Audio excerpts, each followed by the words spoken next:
commence bien. Notre marque de fabrique à la CFDT, c'est cette exigence d'être utile aux travailleurs, de leur apporter du concret, de changer leur quotidien.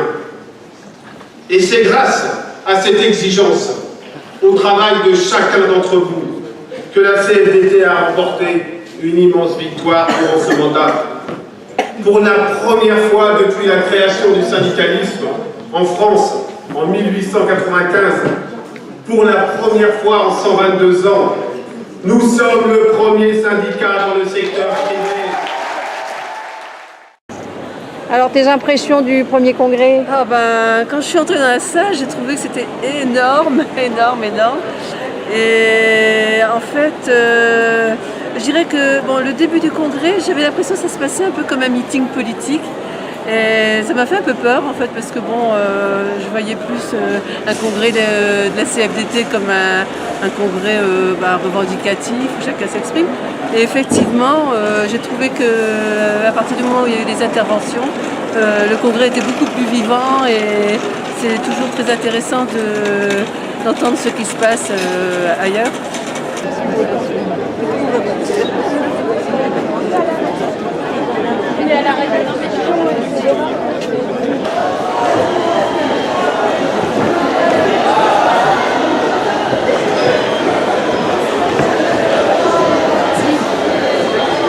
En justice ramenée à 1 an, la disparition du CHSCT.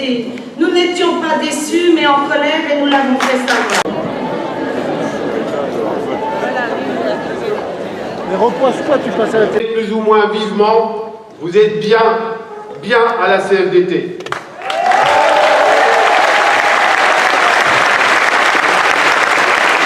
Et si vous y êtes bien, si nous y sommes bien, c'est que nous partageons tous ici une exigence, que la CFDT soit une force syndicale de premier plan au service des travailleurs. Cette exigence est ancrée dans nos pratiques et dans nos valeurs. Des valeurs fortes qui puisent dans notre histoire pour mieux construire le présent et l'avenir. Des valeurs avec lesquelles nous ne transigeons jamais, quoi qu'il en coûte, comme par exemple sur les migrants ou l'extrême droite.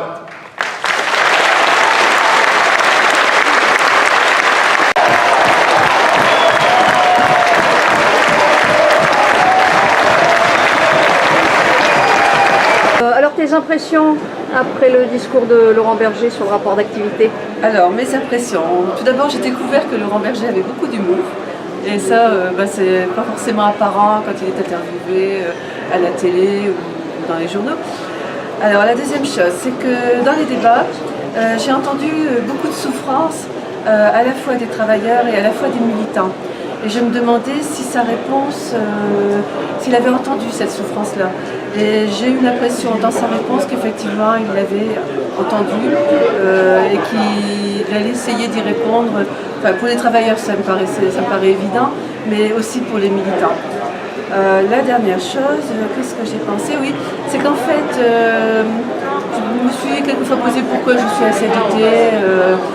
Et en fait, j'ai déjà eu la réponse, mais là, elle s'est confirmée. C'est-à-dire que je trouve que la CFDT, à travers sa réponse, on s'aperçoit que ça n'est pas un syndicat clivé, centré sur lui-même, mais vraiment ouvert sur la société et ouvert sur le monde. Voilà. Soit 87,89%.